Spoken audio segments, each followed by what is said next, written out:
Neste vídeo, daremos início à modelagem matemática de robôs, de mecanismos robóticos, usando uma abordagem da mecânica conhecida como abordagem de Euler-Lagrange. Essa abordagem ela é muito importante em robótica porque ela permite a obtenção das equações dinâmicas de movimentação de um mecanismo robótico sem termos que considerar diretamente as forças de ação e reação que existem de fato no mecanismo, responsáveis por manter unidas as diferentes partes do robô. As diferentes partes são unidas por juntas, sejam elas prismáticas, revolutas, esféricas, dentre outras, e existem esforços, evidentemente, para que essas partes permaneçam conectadas à medida que o robô está se movimentando.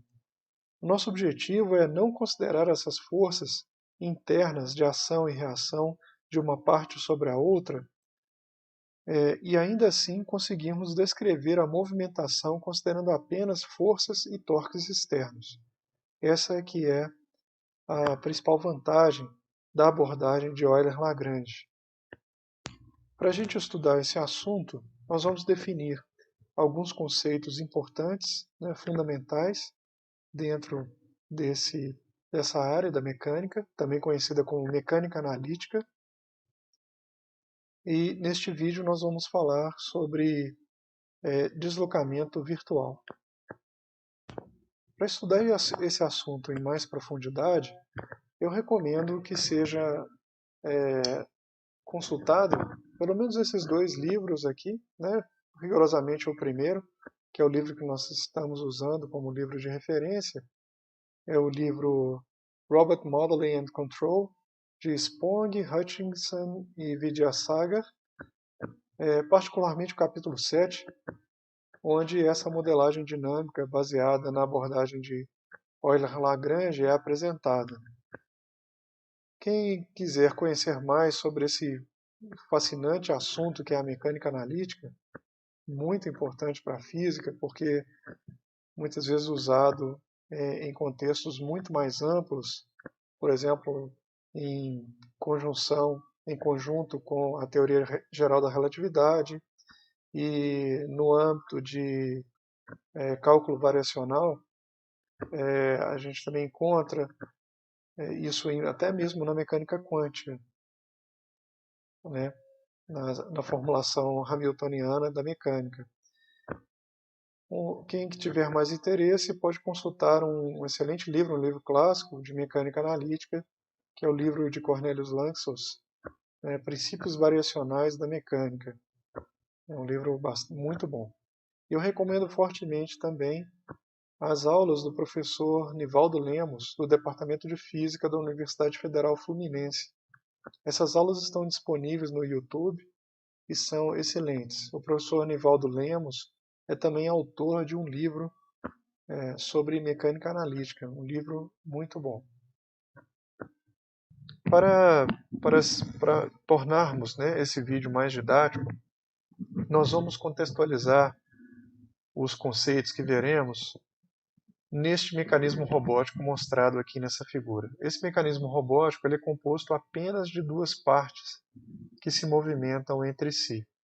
Nós temos uma primeira parte, que é essa daqui. Ela se desloca entrando e saindo da segunda parte. Esse centro de massa nós vamos chamar de centro de massa da parte A. E a segunda parte, essa segunda parte aqui, o centro de massa dessa segunda parte nós vamos chamar de centro de massa da parte B. Esse mecanismo robótico aqui mostrado, ele tem somente 2 graus de liberdade. O primeiro grau de liberdade é o ângulo de rotação da segunda parte em relação à horizontal, ou seja, o centro de massa da parte B ele está a uma distância constante desse centro de rotação aqui. E a outra variável de configuração é o deslocamento da parte A, deslocamento de translação do centro de massa da parte A em relação ao centro de rotação da parte B. ou em relação ao centro de massa da parte B. Afinal de contas, a distância do centro de massa da parte B até o centro de rotação é constante. Então, com essas duas variáveis de configuração, Q1 e Q2, e conhecendo a geometria do mecanismo robótico, nós conseguimos determinar a posição no mundo dos centros de massa A e B. Ou seja, nós conseguimos escrever para cada um desses pontos que o vetor posição, que é formado por apenas duas componentes, já que o nosso robô é planar, com 2 graus de liberdade, o espaço de trabalho desse robô é um subconjunto, ele está incluído em um mundo bidimensional euclidiano formado por duas coordenadas. Então eu tenho a coordenada 1, vou chamar de coordenada x do ponto A e a coordenada y do ponto A. Aqui essas coordenadas são iguais ao que a gente está chamando aqui de x1, coordenada x1 do ponto A e coordenada x2 do ponto A. As coordenadas desse ponto material do robô, que é um ponto especial, que é o centro de massa no mundo. E as coordenadas desse outro ponto material também, do ponto B, nós vamos chamar em alguns momentos de xb e yb, mas que também poderiam ser representados como x1 do ponto B e x2 do ponto B.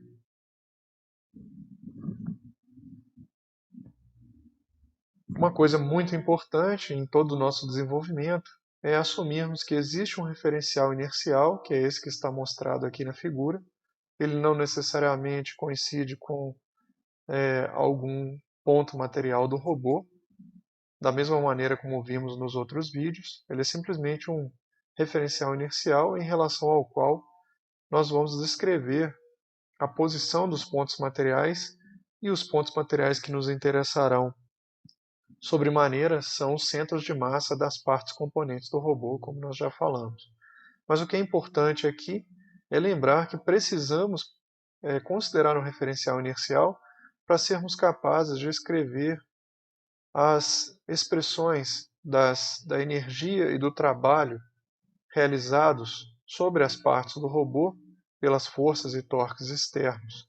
Ou seja, quando nós considerarmos, por exemplo, a energia cinética da parte B associada com o movimento desse centro de massa da parte B, nós vamos querer considerar a velocidade em relação ao referencial inercial para o cálculo da energia cinética, que depende do quadrado da norma da velocidade.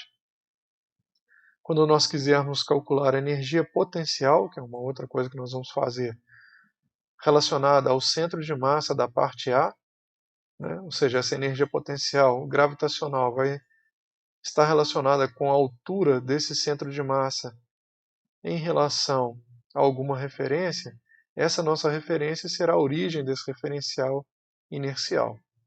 Então a energia potencial dessa parte do robô será igual a massa vezes gravidade, massa dessa parte vezes gravidade vezes a altura desse centro de massa em relação à origem desse referencial inercial. Então, sempre iremos supor a existência de um referencial inercial nas nossas considerações, aqui o vetor aceleração gravitacional mostrado, ou seja, nós iremos considerar também que esse mecanismo robótico planar, ele se movimenta num plano que é um plano vertical, ou seja, a presença da força peso ela não será desconsiderada, ela será considerada, essa presença da força peso. Muito bem. Como já dito, as posições dos centros de massa de cada uma das partes em relação à origem do referencial inercial podem ser representadas por esses vetores RA e RB. E o que é importante para nós é assumir que os dois vetores RA e RB desse mecanismo robótico, eles podem ser determinados a partir das variáveis de configuração. Ou seja, cada um dos dois elementos do vetor RA dependerá das duas variáveis de configuração, Q1 e Q2. Né? E o mesmo acontece para a posição do centro de massa da parte B, que também será uma função das variáveis de configuração. Uma outra maneira de escrever essa dependência é usando essa notação vetorial aqui. Né? O que significa essa dependência? Essa dependência, na verdade, está relacionada com o que nós chamamos em outros vídeos de mapa de cinemática direta. A partir do conhecimento desse ângulo de rotação Q1 e da translação na junta prismática que une a parte A à parte B, nós conseguimos determinar a posição desses centros de massa. Né? Nós temos que conhecer essas variáveis de configuração e também, evidentemente, a geometria do robô. Né? A posição do centro de massa de cada uma das partes em relação à geometria do robô é determinada pela distribuição de massa. Né? Por exemplo, a posição do centro de massa da parte B em relação a esse centro de giro C depende da distribuição de massa da parte B. Né? Então, é assim que a gente determina, né, a posição do centro de massa B em relação, por exemplo, ao centro de giro. Né? Mas uma vez conhecida essa posição relativa, que depende da geometria da distribuição de massa, a posição no mundo é determinada pelas variáveis de configuração. E essa é que é a ideia do espaço de configurações de um robô. Né? Lembrando no conceito que nós já vimos antes, o espaço de configurações de um robô é aquele espaço formado por variáveis que, se nós as conhecermos e conhecermos a geometria do robô, somos capazes de determinar a posição de qualquer ponto material do robô no mundo. Mundo aqui visto como um espaço euclidiano bidimensional. Então, para simplificar, inicialmente nós vamos abstrair aquele desenho do mecanismo robótico com 2 graus de liberdade e vamos considerar apenas duas massas pontuais aqui mostradas, M1 e M2, né? E as suas posições associadas RA e RB, que nós sabemos que dependem das configurações Q1 e Q2. O que é importante é que se nós tivéssemos apenas dois pontos materiais não vinculados, né, ou seja, se a movimentação do ponto material M1 fosse completamente independente da movimentação do ponto material M2, nós poderíamos facilmente utilizar as leis de Newton para descrever a movimentação desses pontos materiais em função de forças externas aplicadas. Mas o que é importante é que esses pontos materiais estão de fato restritos em suas possíveis movimentações. Nós sabemos que, por exemplo, o ponto material aqui representado por M1, né, como ele é o centro de massa da parte A do nosso mecanismo robótico, ele só pode se mover na direção que une o ponto material 1 ao ponto material 2. Ele não pode se mover arbitrariamente. Né? Da mesma maneira, o ponto material M2 ele só pode se mover de maneira a girar em torno de um centro de rotação que está aqui colocado. E ele não pode se aproximar desse centro de rotação, ou seja, ele só pode se movimentar de um deslocamento angular Q1. Portanto, isso porque está vinculado, né? Existem vínculos, né? Restrições. No caso, por exemplo, da restrição RB, nós poderíamos escrever que RB é igual a um vetor constante, podemos chamar de posição do ponto C, né? Chamando esse centro de rotação de C, é a posição do centro do ponto C somado com esse deslocamento aqui, que nós vamos chamar de delta RB, por exemplo, né? Esse vetor aqui, mais delta RB. E nós sabemos que delta RB, a norma de delta RB, é constante.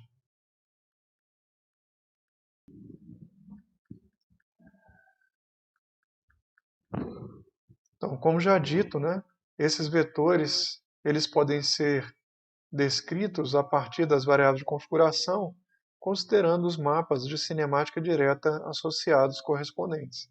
Mapas esses que podem ser obtidos, por exemplo, usando o processo, né, de alocação de referenciais ligados a cada uma das partes do robô, proposto por Denavich-Hartenberg, como a gente viu em outro vídeo, né?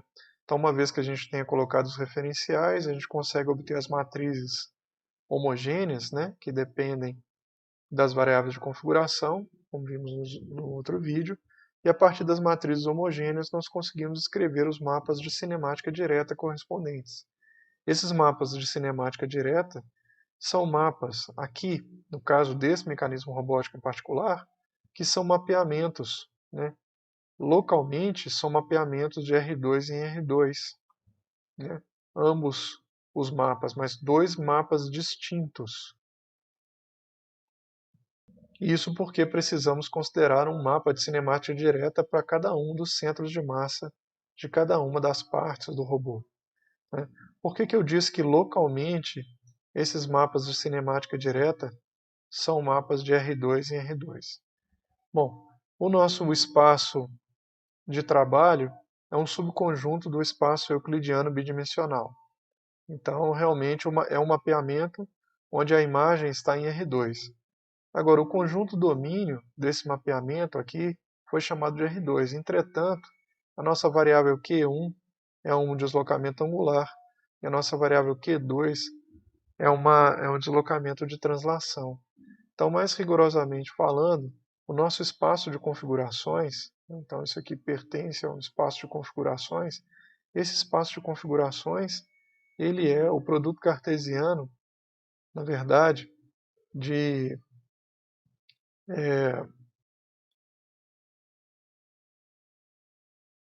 S por R. Então isso é diferente, né? Isso é distinto de R2.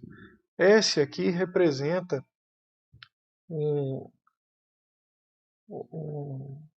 uma esfera unidimensional, um círculo, né? E o deslocamento angular Q1, ele na verdade é qualquer ângulo que esteja entre 0 e 2π, sendo que há uma identificação entre 0 e 2π. Então, rigorosamente falando, o espaço de configurações ele é de fato um cilindro, né? Nós poderíamos, como a gente viu em outro vídeo, né? Ele poderia ser representado como um cilindro, né? Um cilindro assim é que Q1 está aqui e Q2, né? Q1 é o ângulo que se faz com uma linha de referência e Q2 é a altura desse cilindro, né? Então, rigorosamente falando, não é um espaço euclidiano, aqui não é R2, né? E o mesmo, evidentemente, para qualquer outro mapa de cinemática direta, em particular o mapa de cinemática direta do ponto material B, que é o centro de massa da parte B.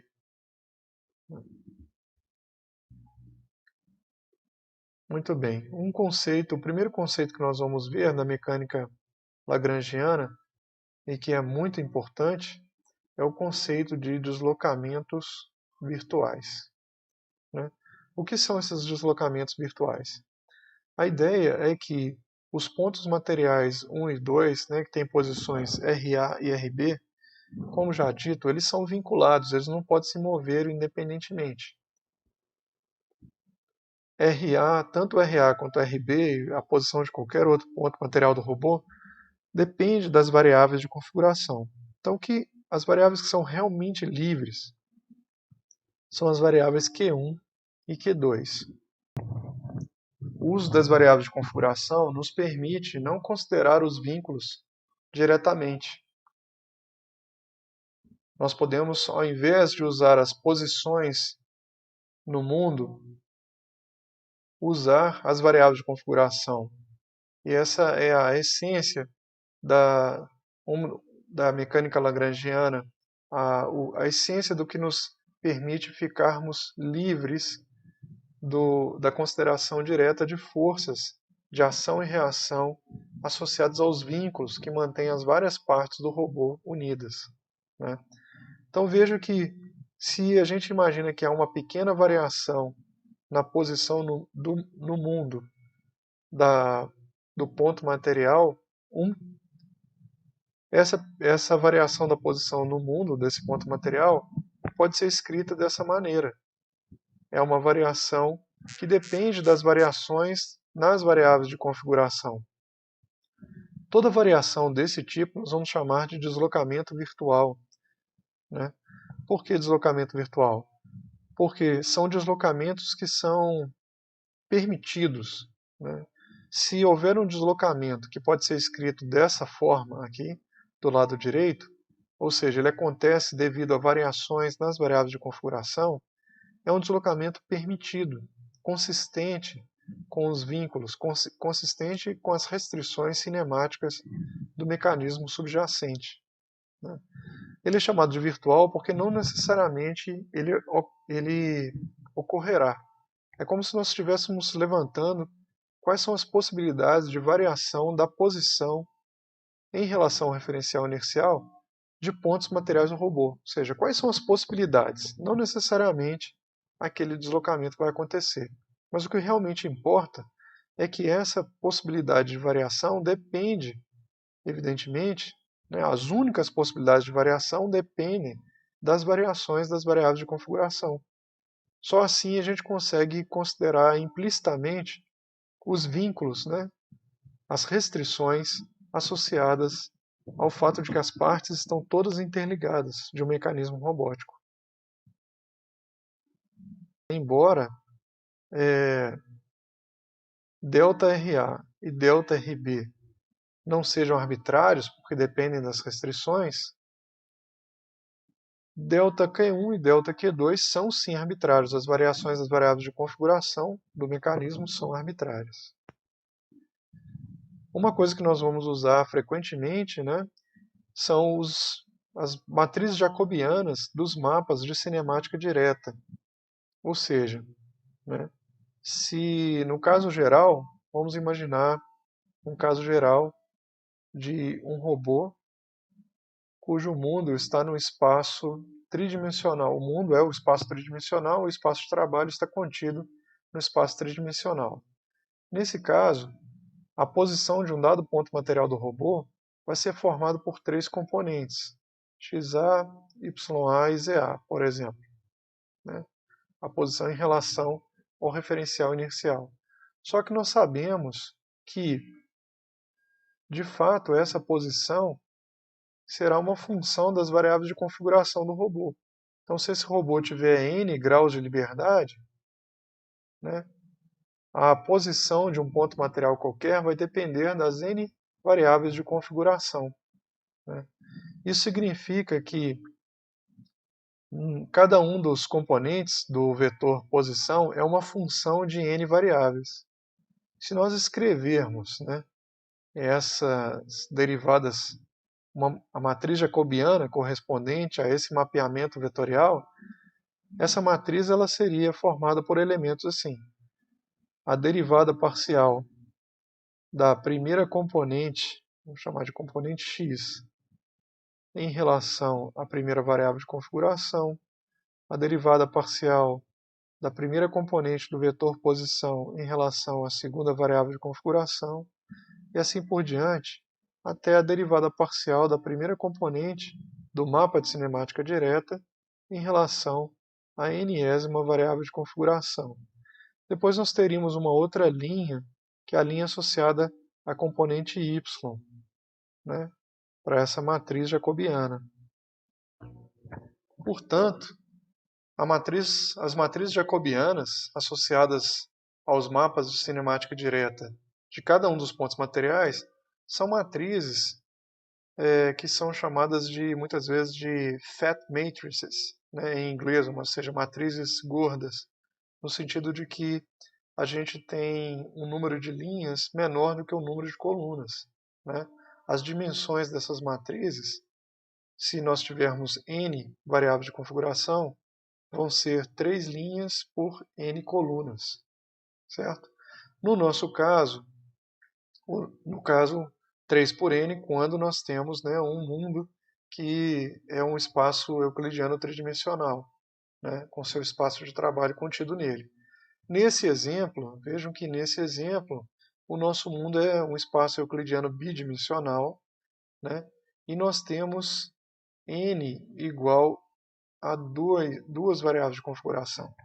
Então, apenas porque escolhemos, né, esse exemplo bastante simplificado, é que nós temos uma matriz quadrada 2 por 2.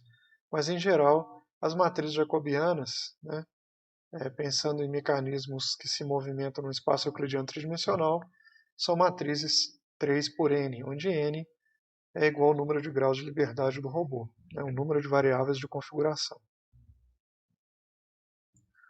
Os deslocamentos virtuais, portanto, né, eles podem ser escritos dessa maneira aqui. Cada deslocamento virtual é igual à matriz jacobiana associada ao mapa de cinemática direta, multiplicado por um vetor, né, de variações nas variáveis de configuração, né?